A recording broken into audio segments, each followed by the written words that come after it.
warahmatullahi wabarakatuh. Alhamdulillahilladzi anzala sakinah fi qulubil mu'minin liyazdadu imanan ma imanihim. Asyhadu an la ilaha illallah wa asyhadu anna Muhammadar Rasulullah. Allahumma shalli ala Muhammad wa ala Muhammad la nabiyya ba'da.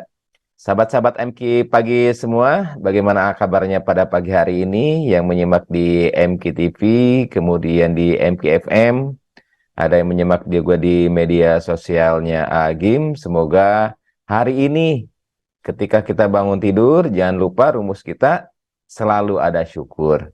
Ketika kita bisa membuka mata, kita bisa melihat cahaya, sadarilah bahwa tidak semua cahaya itu bisa kita lihat dan tidak semua orang bisa melihat cahaya. Itu adalah sebuah karunia dan nikmat yang besar yang sebetulnya itu sangat rumit, sangat mahal, tetapi karena itu hal yang dianggap biasa, sehingga rasa syukur itu jarang tercurah ketika kita bisa melihat benda, melihat cahaya, melihat orang-orang tersayang, dan lain sebagainya.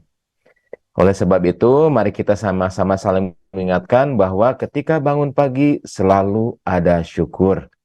Demikian juga ketika kita bisa berjalan, begitu ya, Ibu, Bapak, sahabat semua, alangkah banyaknya mereka yang berjalan itu harus diseret karena kakinya sebelah itu lumpuh atau kakinya sebelah itu tidak bisa digerakkan. Jadi, nah, bagaimana dengan sahabat-sahabat kita yang diuji dengan hemiparese atau sebelah itu nggak bisa digerakkan? Sama, di sana juga ada syukur. Ketika ibu bapak yang sedang diuji dengan hemiparese atau misalnya lumpuh sebelah, ibu bapak juga masih bisa melihat, masih bisa mendengar, selalu ada syukur di dalamnya. Masih bisa mendengar, kemudian juga masih bisa berkomunikasi dan lain sebagainya. Pendek kata, apapun ala kulli hal, semua pasti ada syukur di dalamnya. Nah, ibu bapak semua, sahabat-sahabat MK pagi, pada pagi hari ini, kita akan membahas sesuatu yang memang menjadi problematika kesehatan di tingkat dunia, bukan hanya di Indonesia. Kalau ibu bapak pernah mendengar begitu ya, seorang tiba-tiba terjatuh di kamar mandi begitu ya, kemudian tiba-tiba kakinya nggak bisa digerakkan sebelah, atau tiba-tiba mulutnya mencong, tiba-tiba bicaranya rero, atau tiba-tiba lengannya itu nggak bisa digerakkan. Pernah kan mendengar seperti itu ya? Atau ada lagi ketika dia mau mandi, ini tetangga sekamaran ketika habis sholat subuh berjalan gitu ya ke rumah. Dok, saya dulu serangannya itu ketika mau sholat subuh, mau mandi pada pagi hari mau sholat subuh, ketika gayung itu diberi air kemudian dikucurkan ke kepala, tiba-tiba bagian sebelah kanan itu nggak bisa merasakan. Dan tiba-tiba itu gayung itu jatuh katanya. Nah, ketika diperiksa bawa ke rumah sakit, memang itu stroke begitu ya. Jadi memang namanya juga stroke, datangnya tiba-tiba. Nah, kalau sudah datang artinya itu sudah terlambat. Nah, pada pagi hari ini, ikhwan akhwat semua, sahabat-sahabat MK pagi, kita akan berbicara dengan dua narasumber yang ahli dalam bidang persetrukan begitu ya. Stroke bukan di supermarket, ibu bapak ya. Ya, belanja gratis kalau tanpa stroke kayak gitu ya, bukan stroke yang gitu ya. Pada hari ini saya akan berbicara dengan dua sahabat saya, yaitu Dr. Popon Gartika, spesialis neurologi. Beliau adalah wali santri dari DTBS ya, Darut Tauhid Boarding School gitu ya. Masih kan Dr. Popon ya? Masih di sana anaknya ya? Masih dok, kelas 8 dok. Alhamdulillah, kelas 8. Dan yang kedua adalah sahabat saya yang sama-sama kalau bekerja itu berdarah-darah ya. Dan kerjaan kita mah berdarah-darah ya. Dr. Rahmanda Haryo Wibisono atau Dr. Haryo ya. Assalamualaikum Dr. Haryo. Waalaikumsalam warahmatullahi wabarakatuh. Nah, beliau adalah salah seorang dokter bedah syaraf begitu ya. Jadi bermainnya berdarah-darah juga. Baik, kita sekarang langsung kita ngobrol ya dengan dua narasumber ini. Tempo hari saya melihat data 2 hari yang lalu tepatnya ya, bahwa ternyata kejadian stroke ini sudah mengalami perubahan demografis. Dulu mah kalau dikatakan orang stroke teh usia 40, maaf, jangan 40 lah tuhnya, 60 begitu ya, 70 begitu ya, udah sepuh-sepuh. Nah, kemarin saya lihat data ternyata usia 20-an pun itu ada yang terkena stroke. Bahkan 3 hari yang lalu saya ngobrol dengan salah seorang perawat di ruangan, ada di usia 25 juga udah terkena stroke. Dan kalau boleh saya apa namanya, kenalkan sih, stroke ini dua apa namanya 2 tahun belakangan ini kok angkanya meningkat ya. Apakah ini juga terkait dengan koagulasi yang ditimbulkan oleh COVID atau bukan? Saya juga kurang tahu begitu ya. Nah, sahabat-sahabat semua, kalau kita lihat sebelum kita masuk pada dalam paparan, mari kita luruskan niat bahwa pada hari ini insya Allah kita akan belajar salah satu ilmu Allah, dan mudah-mudahan ini menjadi wasilah bagi pencegahan penyakit kardiovaskuler ini, salah satu penyakit kardiovaskuler ini yang menyebabkan syariatnya itu kematian mendadak dan atau penderitaan yang tidak sebentar, cukup lama begitu ya. Nah, sekarang kita berbicara dengan Dokter Popon dulu. Dok, stroke itu apa sih, Dok?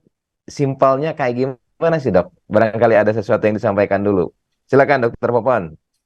Dari per definisi ini dok, stroke itu adalah defisit neurologi secara lokal maupun global yang terjadinya secara mendadak dalam waktu 24 jam atau lebih. Nah, Baik, ini jadi defisit itu apa? Kayak defisit defisit anggaran gitu? bukan dok, jadi neurologis vokal itu biasa salah satunya dok bisa nyepelo. Suaranya Dokter Popon punten agak terputus-putus. Sekarang jelas nggak dok? Ya, itu lebih jelas, Dokter Popon, silakan. Jadi defisit neurologis itu terbagi dua dok, ada yang vokal dan global. Nah, kalau vokal itu seperti ada kebas sisi tubuh, ada kelemahan anggota gerak sesisi, ada bicaranya pelo. Nah, itu termasuk salah satu defisit neurologis yang vokal dok. Ya. Bisa Jadi juga, defisit itu bisa dibilang ini nggak apa namanya ketidakberfungsian atau kerusakan atau apa gitu ya, biar lebih sederhana mungkin Dokter Popon. ya, betul dok. Jadi mungkin gangguan fungsi ya yang mendadak gitu ya Dokter Popon ya, Jadi baik secara, itu secara apa namanya global menyeluruh begitu ya, ya betul dok. ataupun Bisa satu lagi apa, vokal dok. Bisa secara, vokal ya. Vokal itu bukannya banyak bicara. bukan dok. Vokal itu maksudnya Iya iya iya. lebih ringan dok. Jadi dibanding Iya, dengan lebih global. ringan begitu ya. Jadi areanya lebih sempit begitu. Jadi gangguannya itu lebih sederhana. Jadi defisit neurologis, jadi ketidakberfungsian sistem yang mengatur, sahabat-sahabat semua, yang mengatur tubuh kita kan di otak ya. Ya, yang mengatur di otak. Baik itu global begitu ya, mengganggunya banyak, misal lumpuh sebelah begitu ya. Betul dok. Ataupun misalnya hanya sebagian, misalnya kebas-kebas dan sebagian. Bisa dekat lagi Dokter Popon mikrofonnya? Ya, silakan diteruskan, Dok. Boleh share screen dok? Ya, mangga silakan Dokter Popon.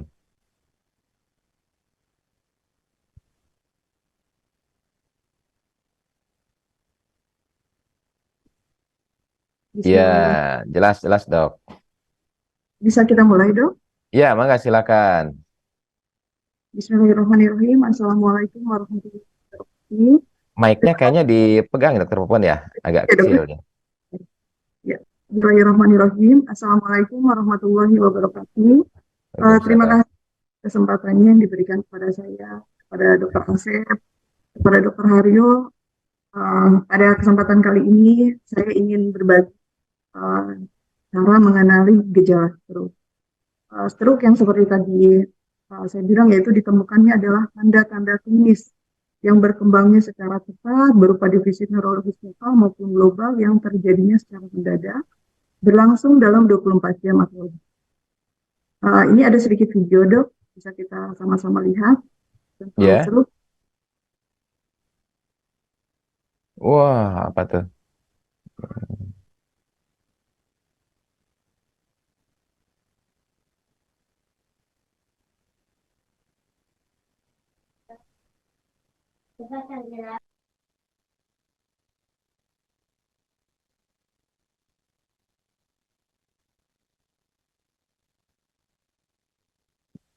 Stroke kita memperingati Hari Stroke Sedunia ini kita peringati setiap tanggal 29 Oktober.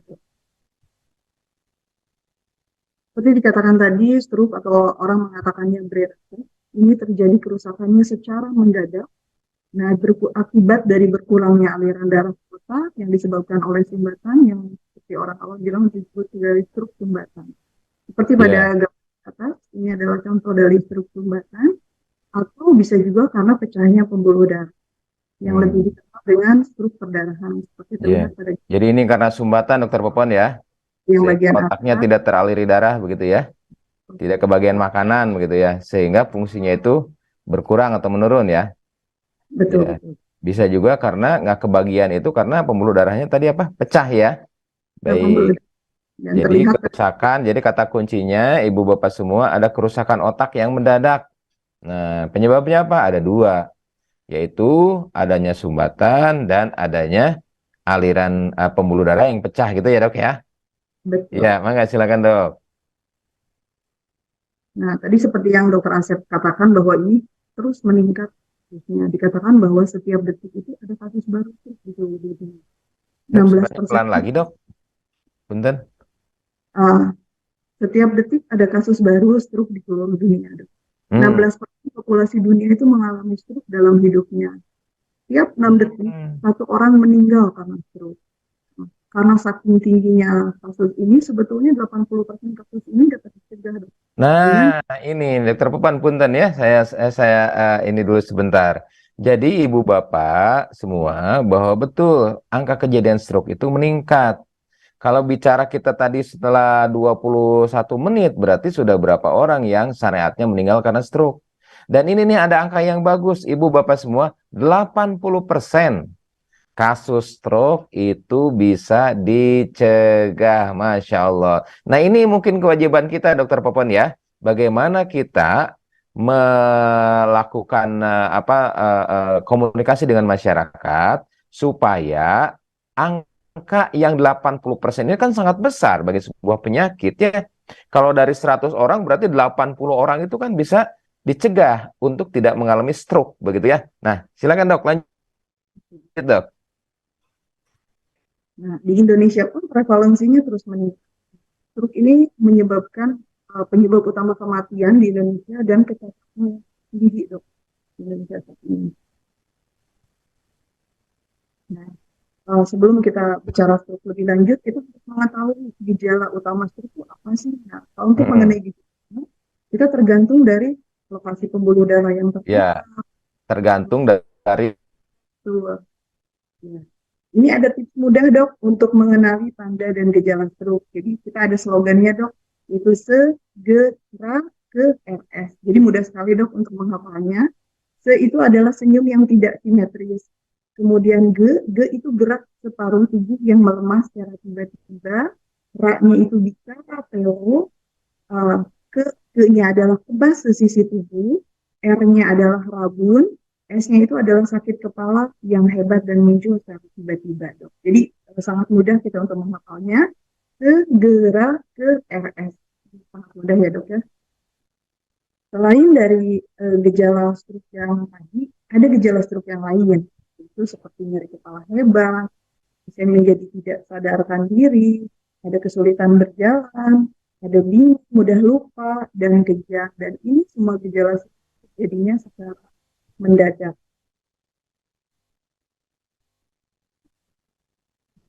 Apabila setelah terjadi stroke, biasanya pasien-pasien mengalami komplikasi. Nah, komplikasinya mulai dari depresi, kepikunan, ada kelemahan anggota gerak, menjadi kulit gatal, gangguan buang air besar, buang air kecil, termasuk nyeri pasca stroke juga sering kita dapatkan di rumah sakit. Nah, yang paling utamanya adalah mencegah jangan sampai stroke ini terjadi. Nah, kita mengenalnya dengan faktor resiko. Faktor resiko itu adalah faktor yang bisa kita hindari ya, untuk mencegah jangan sampai terjadinya stroke. Nah, faktor risiko itu sendiri kita membagi dua, yaitu ada yang tidak bisa dimodifikasi dan yang bisa dimodifikasi. Nah, yang tidak bisa dimodifikasi yaitu contohnya dok seperti umur. Dikatakan semakin tua semakin beresiko. Jenis kelamin juga laki-laki lebih banyak penelitian. Ras dari ras itu ras hitam dan genetik. Genetik dari keluarga, jika keluarganya sudah termasuk ada kemungkinan akan membawa genetik. Nah, sekarang kita bicara faktor resiko yang bisa dimodifikasi. Bisa dimodifikasi ini contohnya gaya hidup. Nah, orang obesitas sedang tinggi dok. Nah, ini juga kita harus tekan. Jadi apa yang sedang punya obesitas segera diturunkan berat badannya menjadi berat badan ideal. Rokok juga sama, ini sangat tinggi. Jadi segeralah stop untuk merokok. Konsumsi alkohol juga tinggi, termasuk masyarakat Indonesia ini kurang makan sayur dan buah dok. Jadi tolong gaya hidup kita saat ini mulai diperbaiki dengan menurunkan berat badan, dia berhenti merokok, berhenti konsumsi alkohol dan lebih banyak mengkonsumsi sayur dan buah. Ini faktor risiko yang bisa dimodifikasi dari gaya hidup. Dari penyakit pun sebetulnya kita bisa memodifikasi. Nah, penyakit apa saja yang menjadi faktor risiko stroke? Seperti hipertensi, ada diabetes, ada kolesterol tinggi, penyakit jantung. Sebetulnya ini faktor risiko bisa dimodifikasi dengan cara kontrol rutin, bisa ke dokter spesialis penyakit dalam, dietnya juga diatur, pola hidup sehat kembali lagi untuk kolesterol berarti lebih banyak sayur dan buah.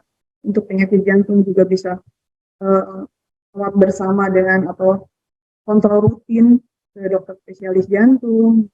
Ini adalah faktor-faktor risiko yang penyebab terjadinya stroke. Ya, baik, Dokter Popon, punten sakedap. Kembali ke slide yang tadi. Nah, Ibu Bapak semua, ada faktor risiko itu yang memang sudah takdir, kita nggak bisa dikendalikan ya. Kita lahir dari siapa, nggak bisa balik lagi tuh ya. Kita misalnya umur memang akan bertambah terus begitu. Saya misalnya menjadi orang Sunda ya. Dokter Popon menjadi orang mana? Orang Garut. Ya, orang Sunda juga ya. Dokter Rahmanda Haryo Wibisono, wah udah jelas itu dokter Batak ya. Bukan. Ya. Dokter Sunda. Ya, Sunda Jawa lah ya. Itu kan nggak bisa dipilih. Nah, tapi sahabat-sahabat semua, yang kedua itu punten Dokter Popon yang slide berikutnya. Nah, ini dia. Jadi punten, video saya nggak muncul ya. Ya, jadi ketika kita berbicara masalah stroke, serangan yang mendadak, ketika kita berbicara kematian tiap 6 detik, ketika kita berbicara adanya disabilitas, ya jadi mungkin bisa kelumpuhan, bisa mungkin muka mungkin mencong gitu ya. Ini ternyata sebagian besar 80% tadi ya, Dokter Popon ya. 80% inilah fokus kita itu di sini ya. Fokus kita itu di sini, sahabat-sahabat semua. Bayangkan dari 100 orang yang mungkin nanti mengalami stroke, dari 100 yang akan mengalami stroke itu sebetulnya 80 orang dengan hal-hal seperti ini bisa dicegah. Punten Dokter Popon yang tadi satu lagi yang hipertensi segala macam. Nah, ini. Jadi Ibu Bapak semua mulai saat ini yuk kita coba take action. Ingat, lebih dari 50% kasus stroke yang paling atas tuh lihat Ibu Bapak berhubungan dengan hipertensi. Nah, pertanyaannya sudah berapa pekan sekali di tensi? Kan tensi itu murah Ibu Bapak. Makanya judul kali ini adalah dengan murah dan mudah. 80% loh ini. Nah, kemudian juga kalau kita lihat 25,8% penduduk kita itu mengalami hipertensi.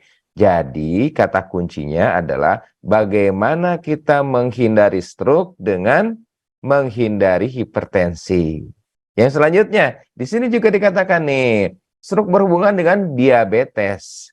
Dok, diabetes itu bukan bisa sembuh apa enggak? Bukan masalah sembuh atau tidak, tetapi apakah gula darahnya itu terkontrol atau tidak? Pengalaman berkali-kali ini ya, mungkin Dokter Haryo juga, Dokter Popon juga, rata-rata punten saudara-saudara kita yang mempunyai penyakit kronis, baik itu hipertensi ataupun penyakit diabetes, ketika dia pernah berobat ke dokter, ya, dikasih obat misal 2 minggu, rata-rata nih, rata-rata, saya tidak tahu persentasenya, ketika dia mau berobat ke dokter lagi, ya, dokter juga ngasihnya obatnya sama, sehingga dia beli tuh obatnya. Jadi beli aja, beli Captopril atau misalnya beli amlodipin. Ketika kita ukur tekanan darahnya ternyata tidak terkontrol itu. Bahkan kemarin sore datang pasien dengan ukus diabetik, ya. Ukus diabetik 2 orang tuh. Nah, karena sudah biasa dikasih glibenclamid dan glukopak begitu ya. Dia makan aja obat itu, ternyata gula darahnya itu dia masih di atas 300-an. Jadi ibu bapak punten, ini sebagai bahan masukan ya bagi sahabat-sahabat semua. Ketika dokter memberikan obat untuk penyakit-penyakit kronis, nih ini kejadian bukan 1 atau 2, saya bilang banyak. Hipertensi atau penyakit diabetes ya. Ketika obatnya itu sama, belum tentu obatnya itu ketika ibu bapak kontrol lagi diberikan obat yang sama. Jadi hindari swamedikasi untuk obat-obatan keras seperti ini, ya. Artinya ibu bapak tidak menurut saya mah ya, apa susahnya sih ya, nanti kontrol, kemudian diberi obat, misalnya, kemudian dicek lagi. Ternyata ketika dikontrol, misalnya gula darahnya tidak terkendali dengan obat itu, kan dokter bisa melakukan perubahan regimen obatnya. Jadi jangan sampai merasa dirinya berobat, tetapi berobatnya itu tidak bisa mengendalikan penyakitnya. Nah, itu Dokter Popon, jadi plong nih yang yang biasa dilakukan oleh sahabat-sahabat kita, mudah-mudahan bisa berubah ya. Baik, lanjut Dokter Popon, silakan. Sebelum kita main berdarah-darah ya. Nah, pada saat terjadi stroke nih, apa yang akan terjadi ketika kita tahu tetangga kita ini ada serangan stroke? Nah, apa yang kita lakukan? Kita tadi sudah sama-sama mengetahui bahwa gejalanya adalah segera ke. Nah, begitu juga dengan ketika terjadi serangan stroke, betul. Jadi kita juga harus segera ke rumah sakit. Nah, untuk segera ke rumah sakitnya itu harus segera, yaitu dalam 3-4 jam. Jadi jangan betul.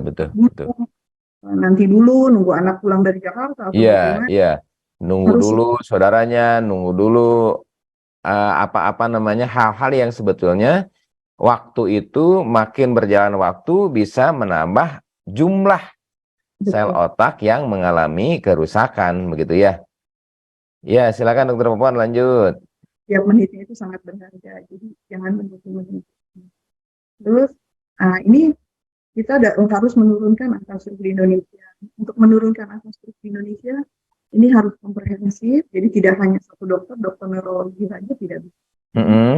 Kita mulai dari deteksi dari masyarakat, kita edukasi terus, mulai dari tanda gejala stroke-nya seperti apa. Gejala stroke-nya, kita segera ke rumah sakit, nanti dari rumah sakit akan di-assess apa faktor risiko stroke-nya apa saja, kita akan dokter. Jadi pada intinya menurunkan angka stroke di Indonesia itu dimulai dari deteksi ya, deteksi dini ya. Nah, Ibu Bapak punten, sahabat-sahabat yang pagi-pagi semua, kita nanti akan belajar tentang faktor risiko ya, belajar faktor risiko. Kemudian setelah tahu ilmu ini, berarti tidak mungkin Allah takdirkan Ibu Bapak tahu tentang ilmu ini kalau tidak ada sesuatu yang harus dilakukan ya. Jadi bahasa Arabnya wayahna begitu ya. Wayahna dengan senang hati lakukan deteksi dini ya. Apa deteksi dini? Nanti mungkin akan diuraikan oleh Dokter Popon ya. Deteksi dini itu sangat berpengaruh terhadap penurunan angka stroke ya. Setelah itu kan diangkut ke rumah sakit ya. Dan qadarullah tidak semua orang dekat dengan rumah sakit ya. Nah, ketika ada orang yang berisiko nih, apakah hipertensi ataukah gula, diabetes begitu ya, ataukah misalnya karena usianya makin lanjut begitu ya, maka harus ada perencanaan bagaimana caranya kalau terjadi sesuatu supaya bisa cepat nyampe ke rumah sakit. Nah, mungkin kita mah di sini aja ya, Dokter Popon ya. dideteksi, kemudian nanti juga post hospital ya. Ya, mangga silakan Dokter Popon. Ya, tadi untuk deteksi sih seperti yang tadi dok, kita kan sudah sama belajar tadi dok, seperti gejala struknya yaitu dok yang tadi segera itu dok. Kemudian setelah Suaranya kita putus-putus punten Dokter Popon. deteksinya yaitu dengan cara yang tadi dok, kita mengetahui gejalanya dok.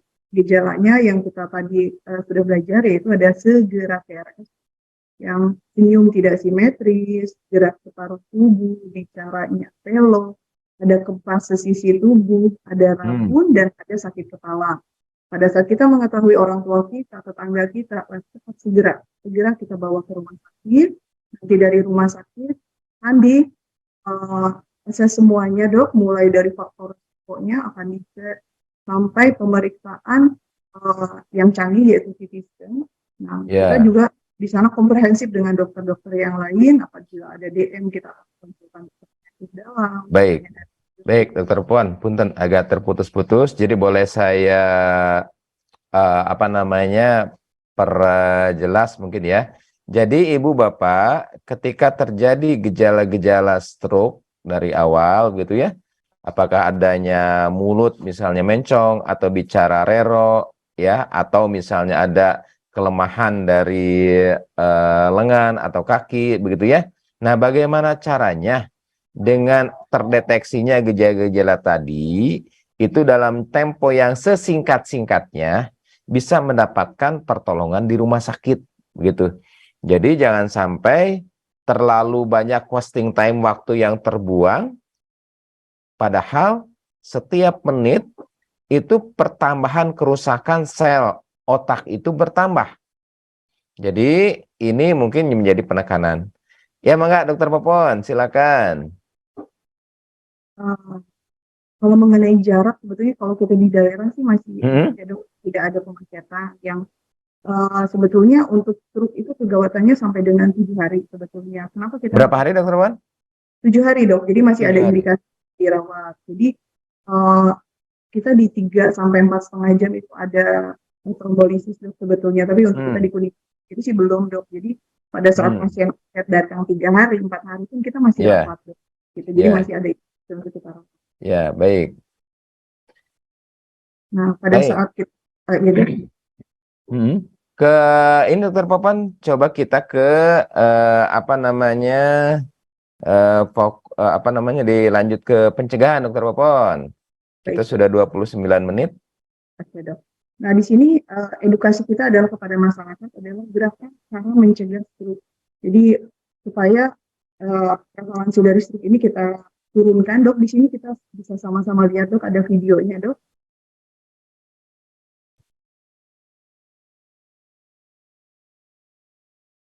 Satu dari 6 gitu ya. Tuh. Jadi bicara tadi kita sudah berapa detik ya? Qadarullah sudah berapa orang mungkin syariatnya ya. Jadi kematian, kecacatan begitu ya. Jadi ibu bapak semua ingat, ini kan mendadak. Kalau mendadak rata-rata jarang orang yang siap-siap stroke ya. Hampir nggak pernah ada mungkin ya. Nah, karena ini bersiap-siap stroke itu nggak mungkin, maka bersiap-siaplah untuk terhindar dari stroke, itu lebih baik. 80% loh yang bisa kita kita lakukan begitu ya, yang bisa dihindarkan dari usaha-usaha syariat yang akan kita lakukan.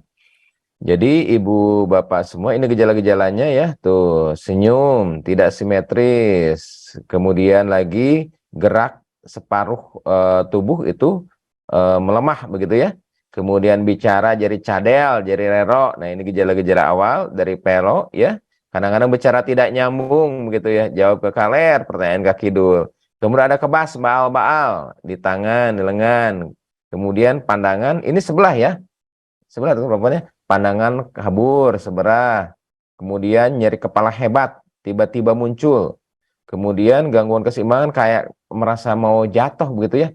Nah ini faktor risiko yang tadi sahabat-sahabat semua.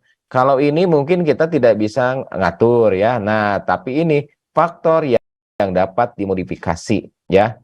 Jadi ibu bapak semua, faktor-faktor inilah yang menjadi fokus kita pada pagi hari ini nih. Jadi faktor yang bisa kita lakukan intervensi dan perbaikan, ya.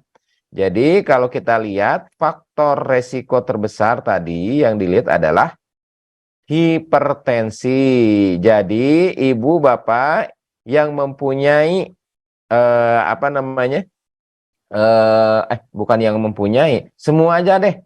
Jadi semua ibu bapak ya usahakan setiap hari Sabtu pas kita siaran ya atau sesudahnya ya. Nah, cek tekanan darah ya. Pokoknya setiap hari Sabtu cek tekanan darah. Dok, saya nggak punya pemeriksaan tekanan darah. Alat tensimeter itu jauh lebih murah daripada obat-obat yang dikonsumsi seumur hidup. Tensimeter itu jauh lebih murah daripada biaya untuk rehabilitasi, begitu ya. Jadi ibu bapak semua, mudah-mudahan dengan tayangan tadi bisa memberikan pencerahan. Mungkin nanti dokter Popon ada saya pernah lihat apa namanya skor ya, skor untuk menilai apakah risiko tinggi, risiko rendah mungkin nanti ya. Nah, baik dokter Popon, kita akan ke dokter Haryo dulu ya, sebentar ya. Baik, alhamdulillah. Jadi pada pagi hari ini ibu bapak semua kita dapat ilmu yang banyak tuh ya. Ilmu yang banyak tentang stroke. Stroke itu serangannya mendadak ya. Yang terjadi apa? Defisit neurologis. Defisit neurologis itu terjadinya gangguan fungsi dari pengaturan, kan otak itu untuk ngatur. Untuk ngatur bicara, ganggunya bicara. Nah, sekarang kita berbicara dengan Dokter Haryo. Nah, Dokter Haryo, gimana nih pengalaman? 2 hari yang lalu ya, operasi yang stroke pendarahan itu yang di batang otak itu ya, Dokter Haryo ya? Iya, betul. Iya, iya, iya. Betul, Dok. Silakan. Barangkali bisa berbagi, Dokter Haryo. Dokter Haryo ini teman saya di kamar operasi ya. Ya, oke. Terima kasih. Bismillahirrahmanirrahim. Assalamualaikum warahmatullahi wabarakatuh. Waalaikumsalam warahmatullahi wabarakatuh. Suara saya terdengar, Dok ya? Ya, jelas. Maka silakan, Dok. Oke, saya coba share screen dulu.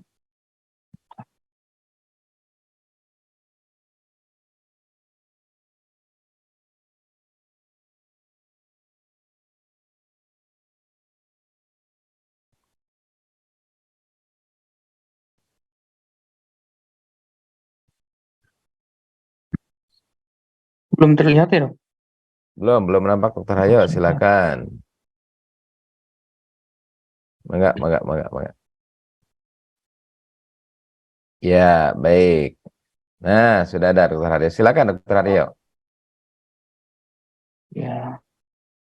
Ya, Assalamualaikum warahmatullahi wabarakatuh. Waalaikumsalam warahmatullahi Ya, wabarakatuh. terima kasih Dokter Asep sudah diundang untuk acara yang luar biasa pada pagi ini ya.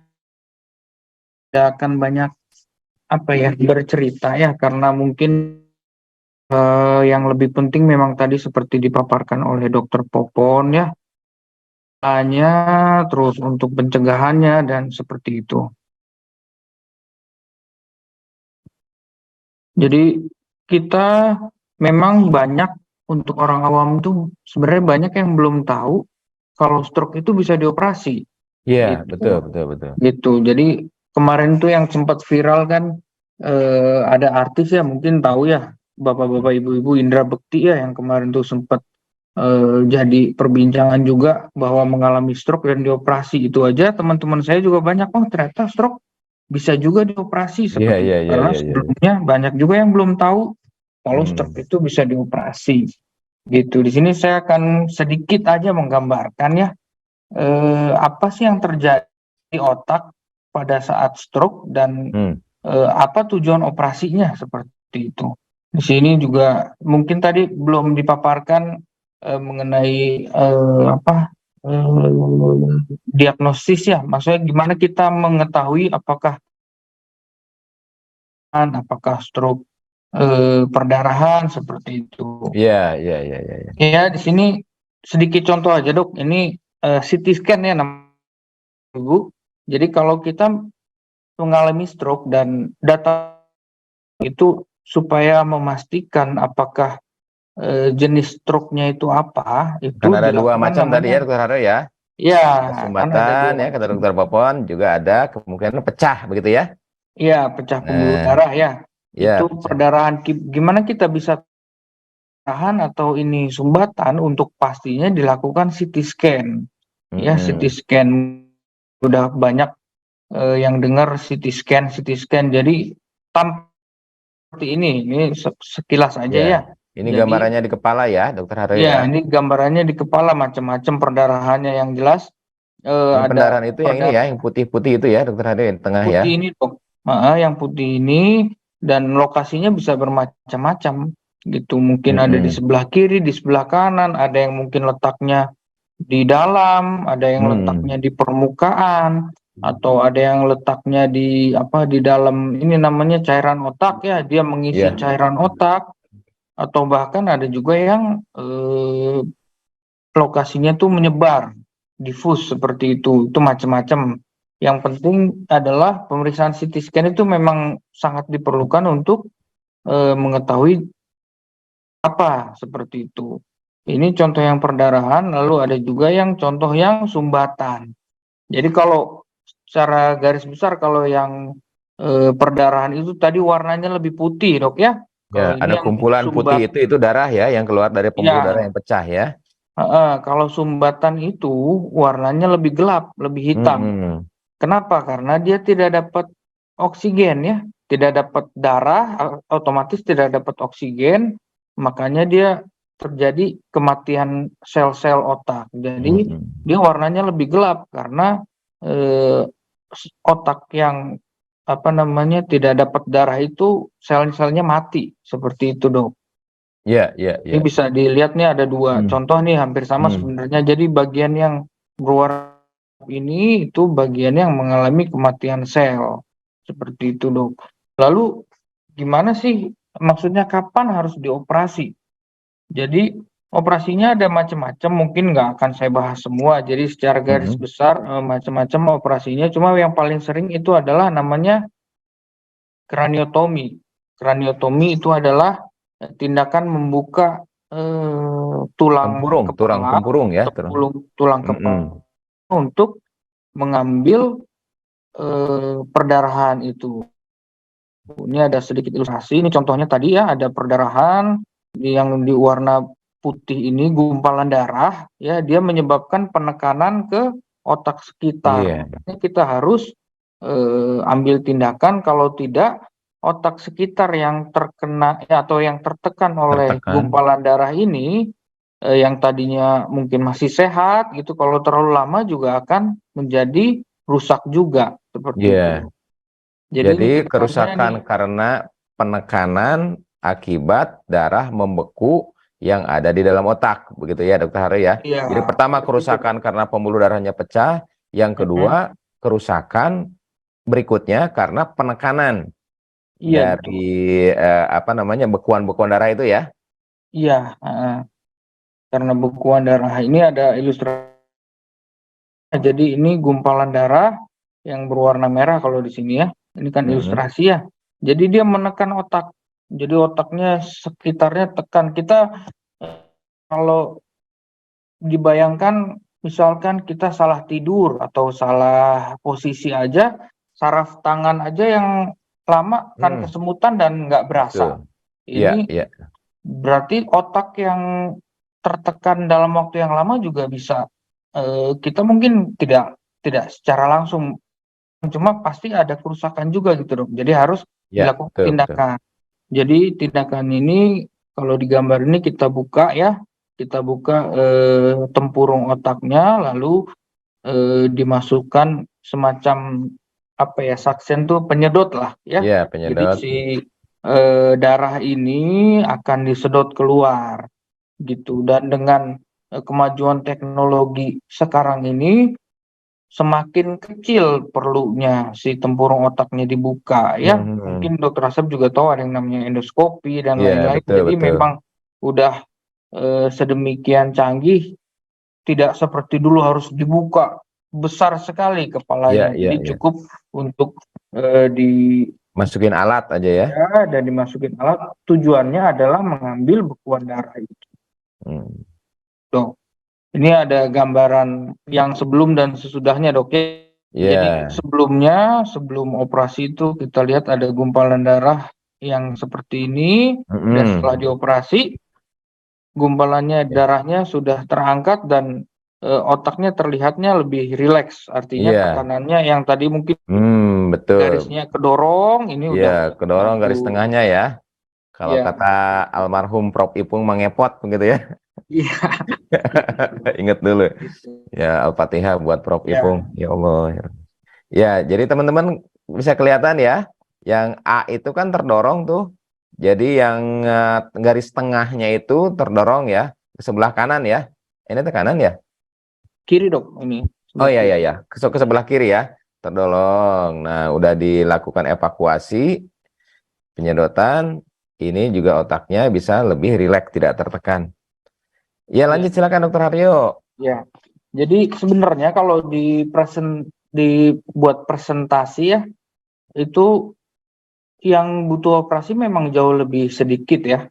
Iya. Maksudnya mungkin dari keseluruhan kasus, ini mungkin saya nggak tampilkan datanya, mungkin hanya sekitar 20% yang membutuhkan tindakan operasi dok. Jadi tidak Hmm. tidak semua stroke perdarahan harus dioperasi. Jadi kita juga harus melihat lokasinya di mana, lalu ada juga Hmm. menghitung volumenya juga. Jadi Iya, kalau iya. memang volumenya kecil, itu mungkin tidak perlu dilakukan. Cuma Iya. kalau terlalu besar dan menekannya hebat ya ke Hmm. jaringan otak sekitar, baru kita lakukan operasi Iya, iya. gitu. Seperti itu. Di sini saya ada juga tipe perdarahan otak yang sifatnya bukan gumpalan, cuma sudah mencair. Kalau Hmm. tindakannya ini sekilas aja dok ya, Iya, iya, cuma iya. dipasang, bahkan ini lebih lebih simpel lagi, jadi cuma dipasang semacam drain ya, Iya, iya, iya. Pasang semacam selang biar keluar selang gitu ya. untuk mengeluarkan karena dia sifatnya cair seperti itu. Jadi cuma dibuat satu lubang, lalu dipasang ini drain ya, namanya selang untuk mengeluarkan darahnya seperti Hmm. itu. Yang satu lagi mungkin yang sumbat, ternyata ini yang banyak belum tahu juga, bukan cuma stroke perdarahan dok yang bisa dioperasi. Ternyata Hmm. memang stroke yang sumbatan juga bisa kadang-kadang perlu dioperasi. Kapan? Kalau eh, kalau sumbatannya itu di pembuluh darah yang besar. Iya, Gitu. pembuluh Jadi darah kalau di pembesar. pembuluh darah yang besar itu, di sini contohnya bisa terlihat yang contoh yang tadi dok, Hmm. Hmm. ini Itu hampir setengah ya. hampir setengahnya. Hmm. Kalau sel otak mengalami kematian, dia akan mengalami pembengkakan dok. Jadi Hmm. setelah selnya mati, dia bengkak, justru dia akan menekan ke sebelahnya gitu. Di sini Hmm. kelihatan udah mulai ngepot ya, tadi kalau Iya. dokter bilangnya udah mulai ngepot gitu. Walaupun sebenarnya bukan perdarahan, Hmm. seperti itu. Jadi yang seperti ini juga perlu dilakukan operasi. Cuma operasinya bukan mengambil yang nggak ada yang perlu Hmm. diambil seperti Iya, ini. iya, Cuma iya. karena dia bengkak, kita cuma butuh ada namanya kraniektomi itu. Jadi kita cuma Untuk buka aja tempurung. untuk dilebarkan gitu ya Iya, kita buka aja volumenya nih, ya. mungkin di gambarnya nih ya, mau buka setengahnya karena ini kan setengahnya juga bengkak dok ya. Jadi Hmm. setengahnya ini kita buka setengahnya, Jadi lalu setengahnya itu kita, tulangnya itu dibuka dan tidak dipasang lagi Dokter Haryo ya. iya betul, kita simpan. Ya di Jadi kulkas ya. kalau ya, jadi kita apa namanya, kita packing sedemikian rupa, lalu kita masukkan freezer supaya dia Hmm. tetap terjaga gitu ya, gitu. Ya, Jadi ya, ya. Ya. kita cukup butuh ruang. Jadi untuk bengkaknya Hmm. itu kira-kira biasanya sih 2-3 bulan pembengkakan itu akan kempes sendiri. Kita Ya. juga kalau tangan kebentur bengkak kan nantinya juga akan eh, kempes sendiri gitu dong. Ya, ya, Jadi ini betul, betul. juga, jadi kita cuma butuhkan ruangnya. Ini kita lihat Hmm. ini sebelum dioperasi dan setelah dioperasi dia memang bengkaknya keluar gitu. Hmm. Seperti itu. Ya, Ya. mungkin kalau dari saya Ya. sekian aja. Baik, alhamdulillah Ya, jadi membuka memang ada, wawasan. ya, jadi memang supaya ibu-ibu tahu aja memang ada beberapa tipe operasi, cuma yang paling sering memang yang tadi yang pertama itu dok ya, jadi Ya, operasi namanya kraniotomi karena untuk mengambil si gumpalan darah. ya, ya, ya, Mungkin seperti itu dok. ya. Baik, terima kasih. Alhamdulillah, Ibu, Bapak semua. Alhamdulillah, ilmu Allah telah nyampe pada pagi hari ini lewat Dokter Popon, lewat Dokter Haryo, begitu ya. Semoga apa yang kita akan ikhtiarkan pada pagi hari ini dan seterusnya, kita bisa mencegah dan menghindari stroke. Coba kita lebih fokuskan di sana ya. Baik, Ibu Bapak semua, kita akan fokus nih, akan fokus bahwa stroke itu 80% bisa dicegah ya. Bisa dicegah ya. Kira-kira kalau misalnya Ibu Bapak ada penyakit yang bisa dicegah dan mencegahnya itu mudah, alangkah mungkin ruginya kalau kita tidak melakukan pencegahan itu. Apalagi kalau penyakit itu berisiko kematian dan atau berisiko pada penderitaan yang cukup lama begitu ya. Dokter Popon, nih, ini pertanyaan sudah banyak, Dok. Ada yang masuk lewat WA, ada yang masuk lewat IG, ada yang masuk lewat YouTube, begitu ya. Kita akan coba rangkumkan begitu ya. Baik, ada pertanyaan dari IG, dari mana nih? Dok, dari Nyonya Poni. Hampir mirip dengan Dokter Popon ya. Assalamualaikum dok, saya penderita hipertensi sudah bertahun-tahun. Saya mengkonsumsi obat amlodipin. Apakah berbahaya untuk saya amlodipin itu? Itu diberikan oleh dokter. Dan alhamdulillah saya kontrol setiap bulan. Bagus ya. Jadi jangan sampai beli sendiri, mengkonsumsi berbulan-bulan, tekanan darahnya tidak terkontrol. Baik Dokter Popon, silakan. Untuk amlodipin dok. Amlodipin ya dok ya. Nah, pada saat pasien kronis, apalagi dengan faktor risiko hipertensi, kita biasanya konsultasi ke dokter spesialis penyakit dalam dok. Iya. Jadi dokter penyakit dalam yang akan menilai apakah memang cocok dengan amlodipin, dan dokter penyakit dalam juga akan menilai fungsi ginjalnya seperti apa dok. Jadi lebih baik ketemu dokter ahlinya langsung ya dok ya. Tapi walaupun ini sudah sangat bagus untuk mencegah 80% itu dok. Iya. Setuju Dokter Popon.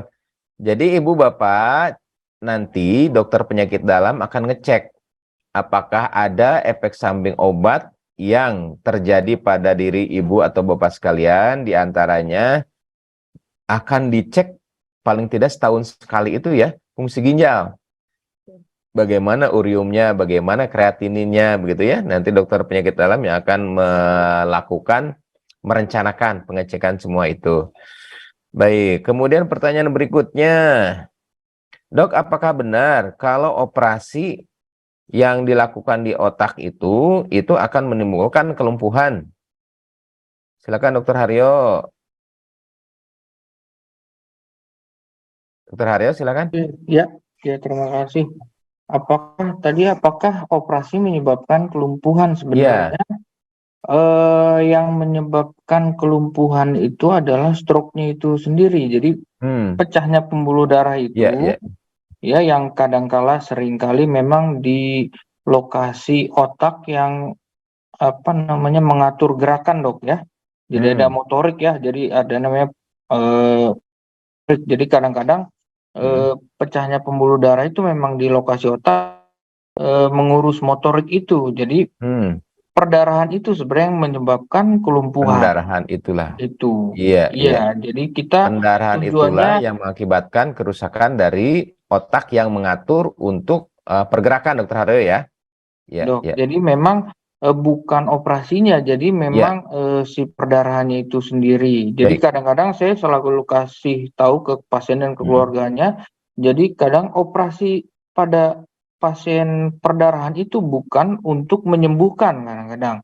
Jadi kita bukan berarti setelah dioperasi yang tadinya lumpuh bisa jalan lagi. Kadang-kadang itu agak sulit karena memang sudah rusak otaknya. Cuma kita tujuannya operasi yang satu untuk menyelamatkan nyawa pasien, yang kedua supaya tidak terjadi kerusakan lebih lanjut. Iya, paham. Iya dok. Baik, baik. Jadi Ibu Bapak semua, ini perlu diklarifikasi ya. Jadi ketika terjadi kelumpuhan misalnya pada penderita stroke, kemudian dilakukan operasi, defek atau kerusakan akibat stroke-nya itu memang yang sudah terjadi, begitu ya. Nah, sedangkan operasi itu tujuannya dua, yaitu untuk menyelamatkan syariatnya nyawa penderita dan untuk tadi tuh mencegah kerusakan otot sekunder, mencegah kerusakan otot berikutnya akibat gumpalan darah, begitu, mencegah kerusakan otak, ya, setelah adanya gumpalan darah. Baik, ada pertanyaan berikutnya untuk dari Asti Hendayanti, begitu ya. Ini minta doa dok, hari ini kemarin, oh udah kejawab itu ya, mudah-mudahan diberikan kesembuhan. Untuk dokter Popon nih dok, ada pertanyaan dari YouTube. Dok, apakah lengan dan kaki yang sudah mengalami kelumpuhan cuma bisa digerakkan jari-jarinya, itu kemungkinan bisa digerakkan lagi dan berfungsi sebagaimana awalnya ataukah tidak? Kalau misalnya iya, kira-kira upaya apa yang bisa dilakukan dan berapa lama? Wah, ini sering ditanyakan dokter Popon. Mangga silakan. Alhamdulillah, untung ada pakarnya di sini. Silakan dok. Terima kasih pertanyaannya. Ini banyak sekali pertanyaan yang tadi seperti sudah dijelaskan di awal, dikatakan bahwa setiap menit itu berbeda. Jadi tergantung begitu pasien itu apa lama dulu di rumah, kalau begitu dan cepat kita dapat obat penanganan lebih lanjut, terus dilanjut dengan kontrol rutin, kita akan komprehensif dengan dokter lain termasuk dengan fisioterapi. Nah, ini insya Allah kebanyakan pasien-pasien saya progresnya bagus dok. Jadi perlu masyarakat tahu juga bahwa stroke tidak mungkin 100% bisa kembali. Tapi Masya Allah banyak dok yang sampai sudah 95%, 90%, di atas 95% pun banyak dok. Iya, alhamdulillah. Kontrol rutin, fisioterapinya rajin, faktor resikonya dihindari, insya Allah dalam 3 bulan, sebelum 3 bulan pun sudah banyak yang jadi tergantung dari awalnya dulu, jangan sampai kita sudah kondisi sudah 3 bulan. Iya. Baik. Jadi kata kuncinya kontrol rutin, kemudian dilakukan fisioterapi ya. Tadi apa? Fisioterapi dokter Popon. Dan yang ketiga adalah menghindari faktor risiko. Itu ibu bapak semua ya. Mudah-mudahan nanti terpuaskan. Baik. Pertanyaan Masya Allah ini banyak sekali dokter Popon yang masuk ke IG, YouTube, kemudian di Facebook juga. Kalau ini bentar ya, saya pilih dulu dokter Popon ya. Apakah faktor keturunan itu memang menunjang untuk stroke? Tadi udah ada ya. Kira-kira ada nggak dokter Popon? Seberapa besar kalau ada? Kalau untuk sekarang ini tidak sebesar dari gaya hidup ya dok ya. Gaya hidup tidak sebesar dari gaya hidup. Iya, yang paling besar gaya hidup dari setuju. Ya, jadi ibu bapak semua, walaupun misalnya ada keturunan stroke di atas-atasnya, ya, itu faktor resikonya kecil. Yang paling besar adalah gaya hidup. Makanya jangan banyak gaya. Hidup dengan bukan tanpa gaya ya. Jangan banyak gaya. Baik ibu bapak semua, pertanyaan selanjutnya berikutnya adalah sebentar. Ini yang di Zoom juga ini belum dijawab ya. Baik, ini pertanyaan yang di Zoom. Dok, kalau tumor di otak yang mendorong sampai garis tengah, defek kerusakan, apakah ada kelumpuhan setelah operasi? Silakan Dokter Haryo. Ya, ini sekarang tentang tumor ya, Dek, nggak apa-apa. Ya, tumor. Ya, sebetulnya di luar tema, tapi nggak apa-apa lah. Mumpung ada dokter bedah saraf. Iya, tadi ngomongin kalau berbicara tentang tumor, sebenarnya hampir sama dok ya. Jadi kalau bedanya kalau tadi ada kerusakan sel langsung karena perdarahan, kalau ini biasanya karena desakan. Jadi karena ada tumor itu dia mendorong otak yang normal. Jadi memang tumor juga ada berbagai macam. Ada yang memang di luar dari sel otaknya, memang ada yang di dalam sendiri dok. gitu. Tapi ini jawabannya hampir sama dengan yang tadi. Jadi yang membuat kelumpuhan itu bukan operasinya ya. Mungkin banyak yang masih beranggapan, oh jangan dioperasi, nanti setelah dioperasi lumpuh gitu.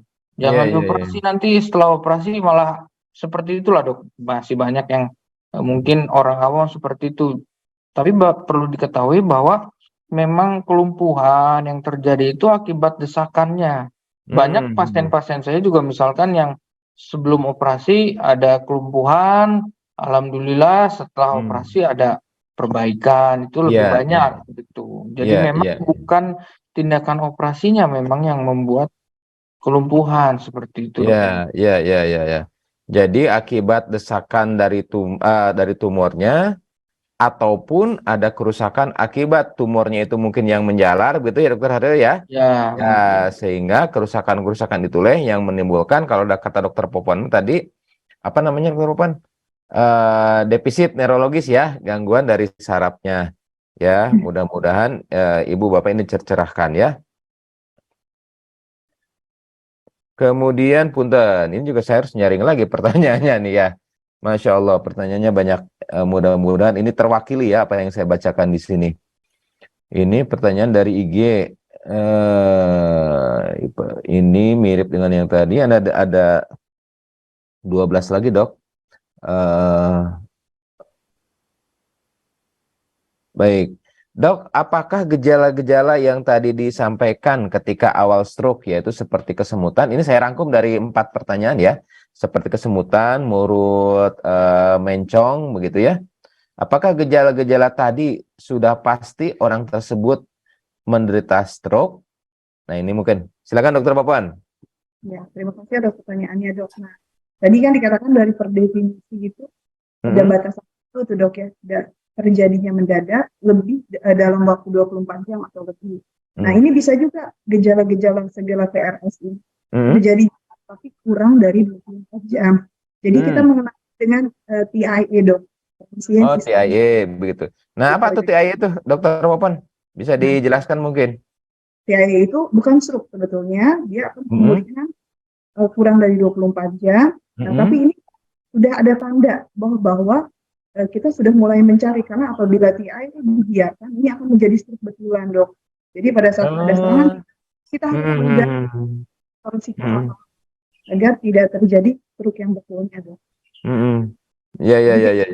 Jadi namanya TIA itu ya, kurang dari 24 jam, gejala-gejalanya hampir mirip. Betul. Ya, tapi ini bukan stroke, tapi ini mungkin tanda-tanda mungkin ya. Iya. Untuk tanda-tanda akan terjadi serangan stroke.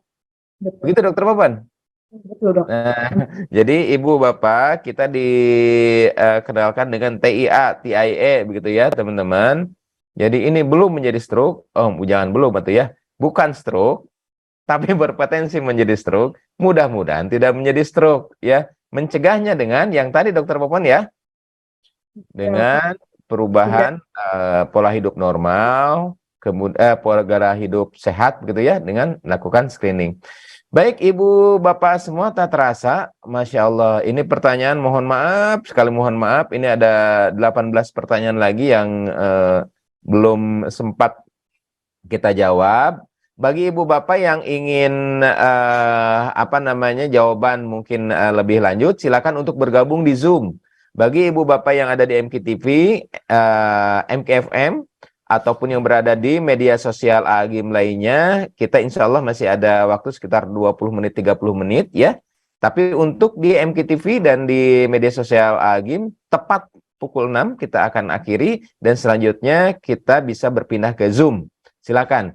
Baik ibu bapak semua, semoga dengan datangnya ilmu dari Allah melalui dua hamba Allah yang hadir pada saat ini bisa menjadi wasilah keluarga kita terbebas dari serangan stroke. Subhanakallahumma wa bihamdika asyhadu an la ilaha anta astaghfiruka wa atubu ilaik. Assalamualaikum warahmatullahi wabarakatuh.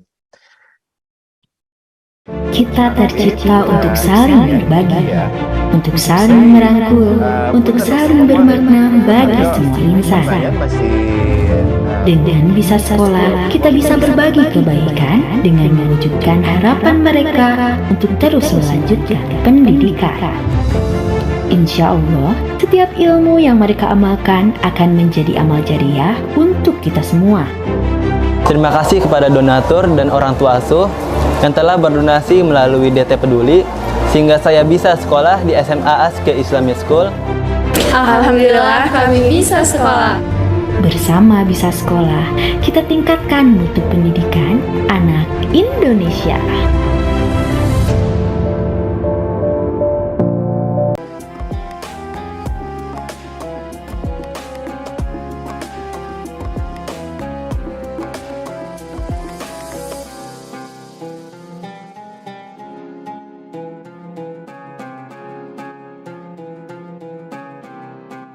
Jangan lupa, saya bilang sekalian, terus berlangganan di Darut Tauhid Official.